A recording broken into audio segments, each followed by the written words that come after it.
오늘은 히브리서 6장 1절에서 12절 말씀을 갖고 완전한 대로 나아갈지라 라는 제목으로 하나님의 말씀을 전하겠습니다. 아까 말씀드린 대로 오늘은 저희들이 종교개혁 주일로 지킵니다.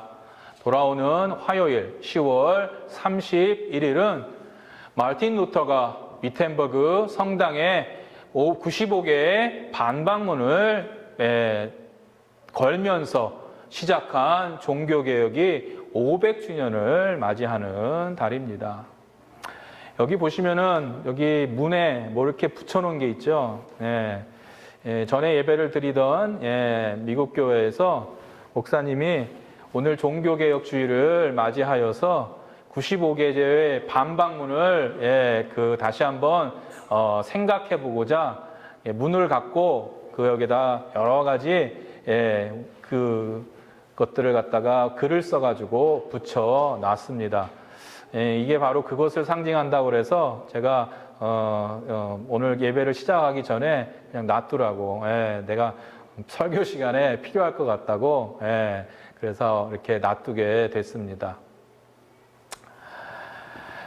마르틴 루터는 500년 전에 로마를 방문하게 됩니다. 로마를 한 달에 걸쳐서 걸어서 알프스 산맥을 지나고 넘어서 한 달에 걸려서 로마에 도착을 하게 됩니다. 자신이 상상했던 로마의 모습, 자신이 들었던 그 로마의 모습은 로마라는 것은 기독교의 성지, 모든 기독교의 성지, 바티칸 성전이 있고 그 안에 교황이 있고 정말 그 안에 로마 교황청의 본부가 있는 그러한 로마로서 정말 믿는 모든 사람들이 그곳에 오면 우리가 영이 다시 회복되고 우리가 하나님을 다시 찾을 수 있을 그러한 장소가 된다는 것을 생각한 그러한 상상을 갖고 로마를 찾게 됩니다. 근데 로마를 향해서 들어가게 됩니다. 로마를 들어가니 처음 보는 것이 무엇이었냐 하면 성매매를 하는 모습이었습니다. 가니까 가난한 사람들이 굶어서 먹을 것이 없어서 정말 다 굶어 죽을 정도의 빈곤과 가난에 허덕이는 사람들이 거지들이 길거리에 수북히 많았습니다. 성당은 그분과 모든 화려한 장식으로 아름답게 지어졌는데 그 로마 베드로 성당 그 주위에는 정말 많은 거지와 또한 성을 판매하는 매춘부들로 가득 차는 것을 볼 수가 있었습니다. 이게 웬 말입니까?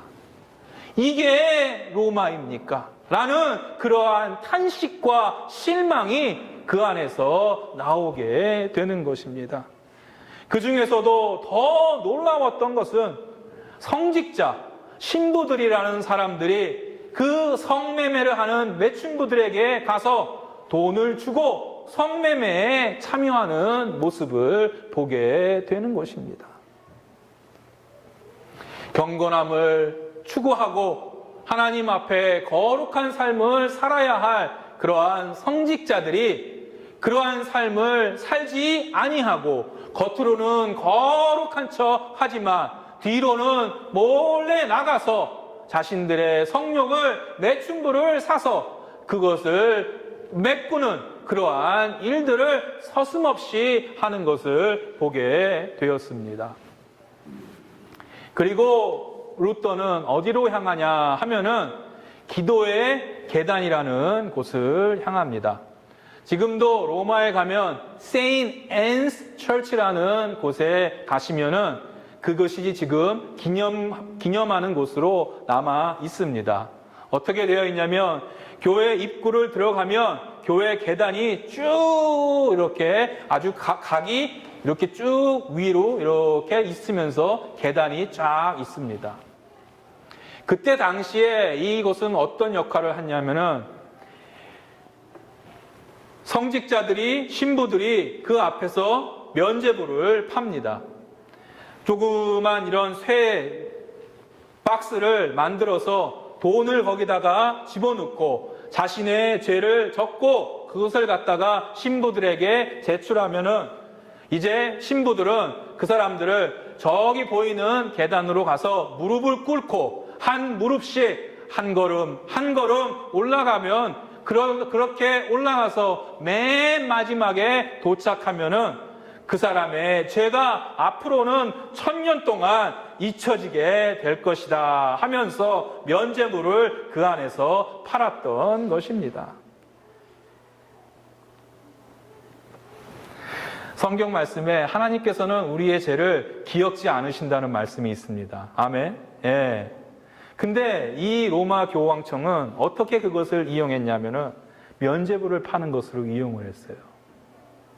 그래서 그 면죄부 박스를 하나 만들어서 그곳에다가 돈을 넣고 자신의 죄를 갖다가 기록을 하고 그것을 갖다가 신부들한테 주고 그런 다음에 그 기도의 문을 하나씩 올라가면은 하나님께서 그 모습을 보시고 요즘 들어서 성당에 가면 신부에게 고해성사를 하면은 신부가 죄를 사하여 주는 것처럼 그러한 고행, 기도의 그 계단을 올라가면은 그것에 의해서 1000년 동안 자신의 죄를 기억지 않아 주신다 하는 그러한 잘못된 교리를 전파하게 된 것입니다.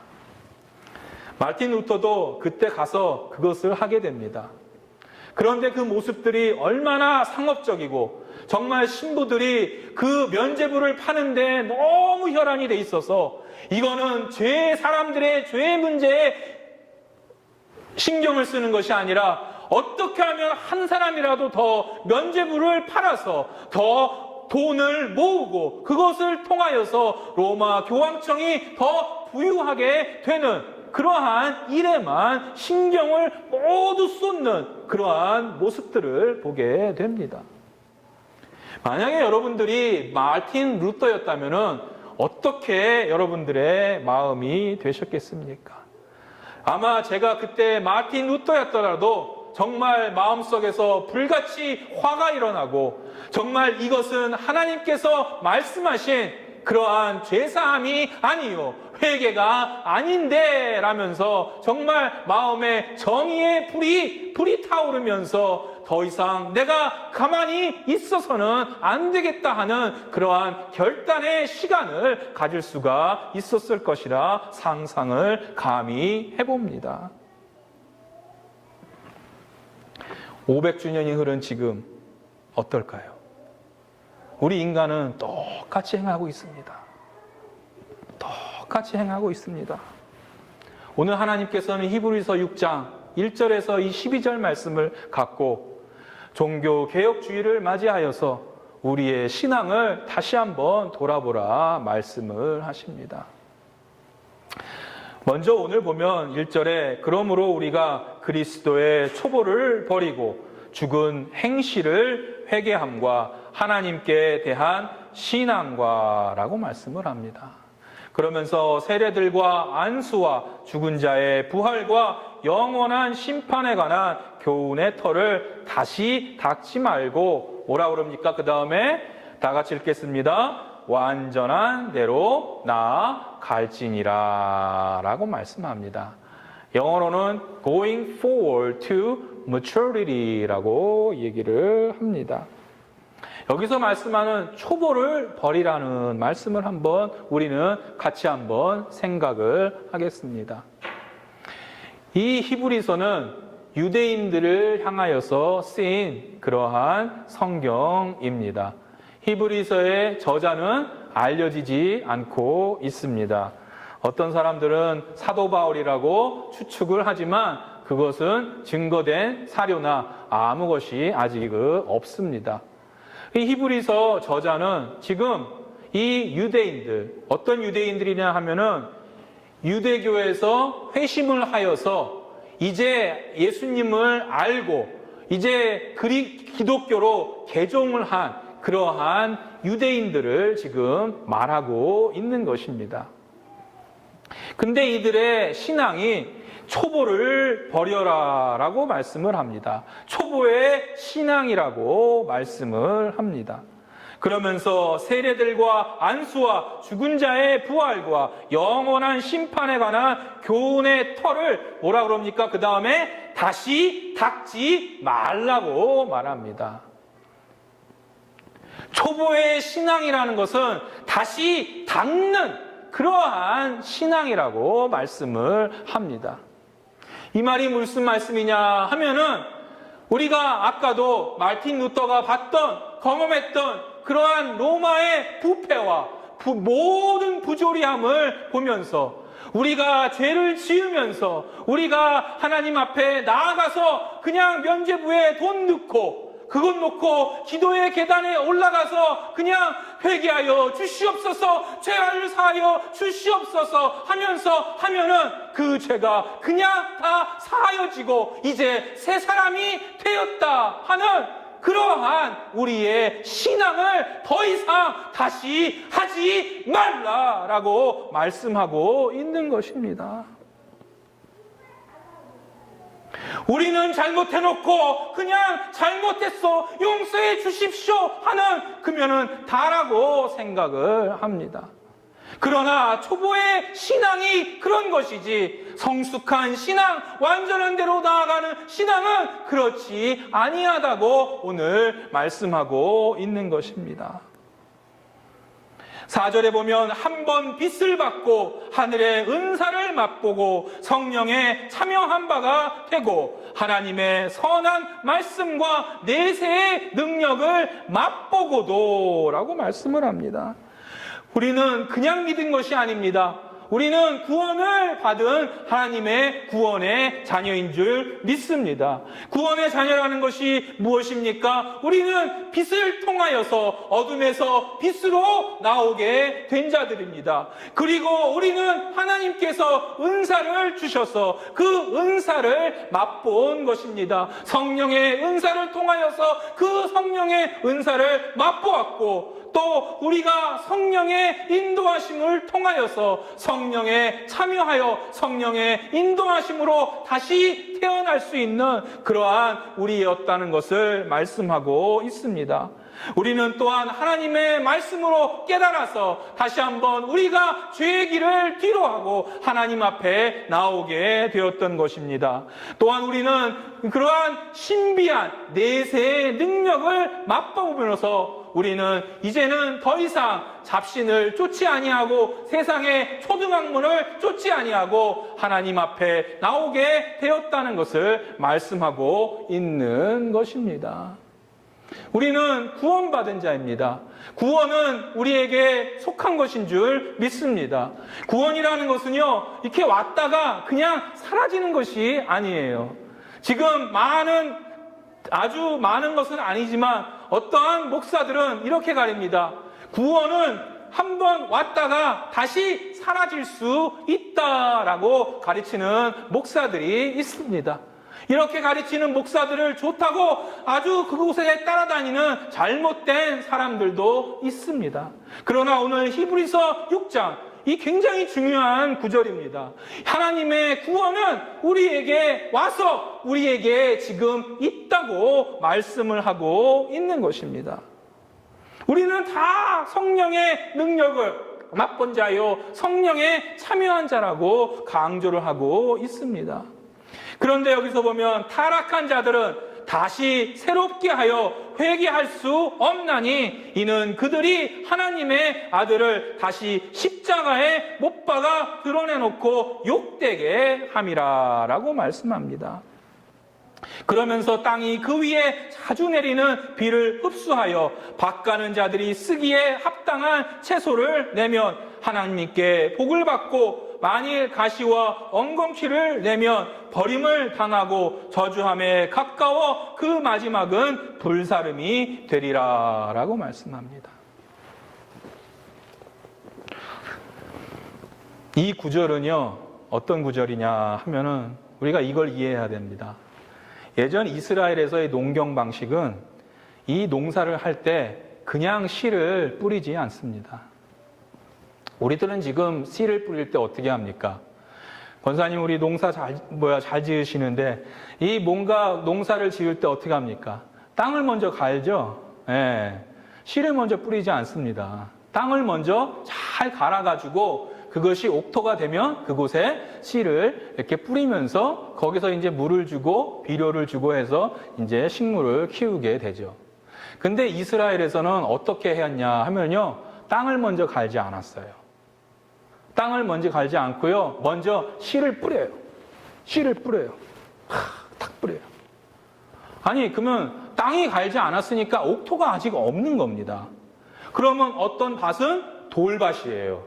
어떤 밭은 딱딱한 밭이에요. 어떤 밭은 옥토 같은 밭이에요. 이것이 다 섞인 겁니다. 예. 그런 다음에 씨를 다 뿌립니다. 여기저기에다가. 그런 다음에 어떻게 하냐. 골괭이로 그 땅을 다 갈게 됩니다. 예. 다 갈아요. 다시 그걸 갖다 갈아서 옥토가 되게 만듭니다. 그러면은 어떤 일이 일어나냐면은 어떤 것은요, 열매를 맺어요. 근데 어떤 것은 가시와 엉겅퀴가 나오게 됩니다. 바로 그 말입니다. 예. 우리 하나님께서는요, 우리를 보실 때 그렇게 보신다는 겁니다. 하나님께서 성령의 역사를 통하여서 우리에게 말씀을 주셨습니다. 씨를 뿌렸습니다. 그런데 어느 곳에서는 열매가 일어나고 어느 곳에서는 가시와 엉겅퀴가 나오게 된다는 것입니다. 그러면 누가 가시와 엉겅퀴가 나오는 것입니까? 타락한 자들이라는 것입니다. 그 타락한 자들은 오늘 말씀에 보면은 다시 새롭게 하여 회개할 수 없나니 이는 그들이 하나님의 아들을 다시 십자가에 못 박아 드러내놓고 욕되게 한다는 것입니다. 오늘 여기서 보면 5장 11절, 그 다음에 13절에서 20절까지 또 27장 1절에 보면 멜기세덱에 대한 말씀을 합니다. 멜기세덱, 누굽니까? 멜기세덱은 아브라함이 살던 시대에 있던 영원한 제사장입니다. 우리가 성경에서 얘기하는 대제사장이 두 사람이 있습니다. 누구냐? 아론도 대제사장입니다. 그 다음에 또 대제사장이 누구냐? 구약 성경에 보면 멜기세덱입니다. 그러면은 멜기세덱과 이 아론 대제사장의 차이점이 무엇이냐 하면은 아론은 어떻게 되었습니까? 아론은 그냥 있다가 사라져 버렸습니다. 그렇죠? 나중에 멜기세덱은 영원한 대제사장으로서 그가 어떻게 왔고 어떻게 갔는지 성경은 말하고 있지 않습니다. 이 멜기세덱은 바로 예수 그리스도를 징표하는 것이에요. 바로 영원한 제사장인 예수 그리스도를 말씀하고 있는 것입니다. 우리의 신앙은요, 우리가 죄를 짓고 나서 죄를 지었으니까 하나님 앞에 가서 회개하고 또 거기서 제사함 받고 또 나와서는 또 죄 짓고 또 죄 짓었으니까 또 하나님 앞에 가서 또 회개하고 또 제사함 받고 또 나와서는 또 죄를 짓고 이것을 하는 그러한 신앙이 아니라 우리의 신앙은 바로 성령의 능력을 받아 우리가 예수 그리스도 안에서 다시 한번 태어나면 그것을 우리가 발판으로 삼아 이제는 나아가야 하는 신앙이라는 것입니다. 이제는 우리가 이곳에 맨날 머물러서 아이들만 같이 배고프면 젖 주세요 하면서 먹고 그것 갖고 또 몇 시간 견디고 또 배고프면 또 주세요 하면서 하는 그러한 신앙이 아니라 이제는 나아가서 우리의 먹을 것을 찾고 우리가 잘못한 것이 있을 때는 과감히 회개하고 더욱더 주님의 일을 나아가 합력하여 이루라는 주님의 사명이, 주님의 명령이 여기에 나와 있는 것입니다. 할렐루야. 우리의 신앙이 이래야 돼요. 우리 아이들한테 공부를 가르쳐주면서 답답할 때가 언제입니까? 하나 가르쳐주면 둘을 좀 알고 아니, 하나라도 가르쳐주면 하나라도 잘 받아서 쓰고 그 다음에 하고 내 것으로 만들면은 속상할 일이 없어요. 근데 아이들 가르칠 때 보면 하나를 가르쳐주면 하나를 갖다가 가르쳐줘도 모르는 아이들이 많아요. 그러면 부모의 마음이 어떻습니까? 속 터져요. 복층 터져요. 과외라고 가르쳐놓고 돈 그냥 들여가지고 보냈더니 성적이 느는 게 아니라 안 늘 그러면 우리의 복창 터지는 그러하게 되지 않습니까? 우리의 신앙도 마찬가지예요. 하나님이 보실 때요, 하나님께서 모든 걸 주셨고 내세의 능력도 보여주셨고 성령에 참여하게 하여 주셨으면은 이제는 우리가 나아가야 한다는 겁니다. 할렐루야. 이제는 우리가 나아가서 우리가 당당하게 성령의 능력을 덧입어 우리가 복음을 전하고 하나님의 사역을 하라 말씀하는 것입니다. 그래서 열매를 내라는 거예요. 가시와 엉겅퀴를 내지 말고 열매를 내서 우리가 하나님 앞에 정말 기쁨을 드리고, 더 중요한 것은 하나님이 우리에게 유업으로 주신 것들을, 유업으로 약속하신 것들을 받으라 이겁니다. 할렐루야. 네. 우리가 구원의 그러한 은혜를 받은 것 감사합니다. 얼마 구원의 선물을 받은 거 정말 감사합니다. 이제 우리는 영원히 살 수 있게 되었어요. 근데 그것이 끝이 아니라는 것입니다. 더 나아가서 하나님께서는 우리에게 유업을 주셨다고 말씀을 합니다. 내가 너희에게 유업을 주었노니 너희는 유업을 받으라라고 말씀을 하는 것입니다. 그것이 바로 오늘 13절에서 20절까지 말씀하시는 바로 아브라함에 대한 약속이에요. 예. 하나님께서는 우리에게 약속을 주셨습니다. 아멘. 예. 노아의 예를 한번 들어볼게요. 노아가 어떻게 했습니까? 노아는요, 120년 전에 하나님의 명을 받아서 뭘 합니까?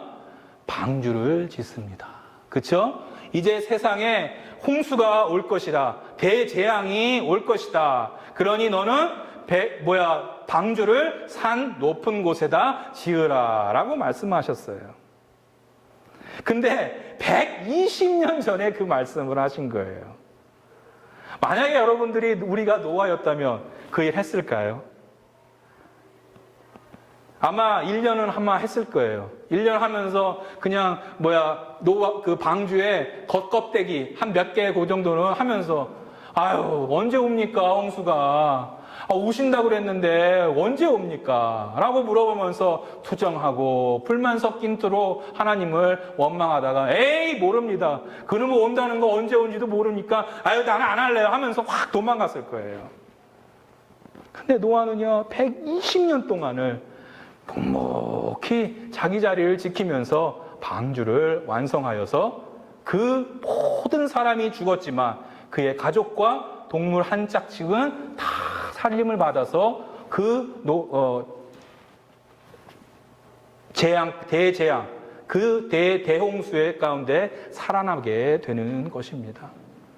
여기 또 아브라함에 대한 얘기가 나오죠. 아브라함은 어떻습니까? 아브라함은 하나님께서 갈대아 우르를 떠나서 약속하신 땅으로 가라고 합니다. 그때가 몇 살이었냐면 75세였어요. 예. 그러면서 또 말씀하시길 어떻게 합니까? 내가 너를 자손이 풍부하게 해주고 만인의 아버지가 되게 해주신다 그랬어요. 근데 75세고 사라도 70세가 넘고 이렇게 됐는데, 아니 하나님께서 나를 만인의 아버지가 자손이 번성케 하여 주신다고 했는데 왜 내가 이때까지 지금 애가 없고 자식이 없나 라고 생각을 할 거예요. 자손이 번성케 된다면 분명히 나한테 12명 정도는 앳리스트 야곱처럼 12명 정도는 아들이 잘 있어야지 하나님께서 나를 자손을 번성케 하실 것이라 하는 약속이 뭔가 들어맞는 것처럼 보일 수 있을 텐데, 아니 20년이 지나고 그 다음에 20년이 지나는데도 아들이 하나 없게 되는 거예요. 그러니까 어떻게 합니까? 구수 여인을 맞아들여서 이스마엘을 낳게 되는 거예요. 그쵸? 예. 그러면서 지난주에 우리가 하나님 말씀 본 거 뭡니까? 예. 하나님께서 세 천사 둘과 하나가 아브라함에게 오시면서 내년쯤 이맘에 내가 너에게 아들을 주리라. 그래서 100세가 되던 해에 아브라함이 아들 이삭을 받게 되는 것이에요. 그러면서 어떻게 됩니까? 아들도 하나만 주셨어요. 그렇죠? 이삭 하나만 주셨는데 그 후를 통하여서 아브라함의 자손들이 이 세상에 퍼지게 되는 것입니다. 할렐루야. 하나님의 약속은 반드시 이루어지는 줄 믿습니다. 우리의 믿음이 부족하고 우리가 나아가지 못하기 때문에 하나님의 약속이 이렇게 바구니 안에 있는데 그 약속을 받지 못하는 건 줄 믿습니다. 우리의 믿음이 문제지 하나님의 약속이 변하거나 없어지지 아니하였다는 것을 우리는 다시 한번 되새겨야 할 줄 믿습니다. 오늘 종교개혁주의를 맞이하여서 우리의 믿음을 다시 한번 돌아보기를 원합니다. 우리의 믿음이 정말 가시와 엉겅퀴를 하는 믿음인가? 아니면 우리의 믿음이 열매를 맺는 믿음인가? 다시 한번 돌아보며 하나님 앞에 여기서 오늘 11절과 12절에 보면 우리가 간절히 원하는 것은 너희 각 사람이 동일한 부지런함을 나타내어 끝까지 소망의 풍성함에 이르러 게으르지 아니하고 믿음과 오래 참음으로 말미암아 약속들을 기업으로 받는 자들을 본받는 자가 되게 하려는 것이니라. 아멘. 다 같이 오래 참음과 믿음으로 약속을 기업으로 받으시는 저와 여러분이 되시기를 주님의 이름으로 축원합니다.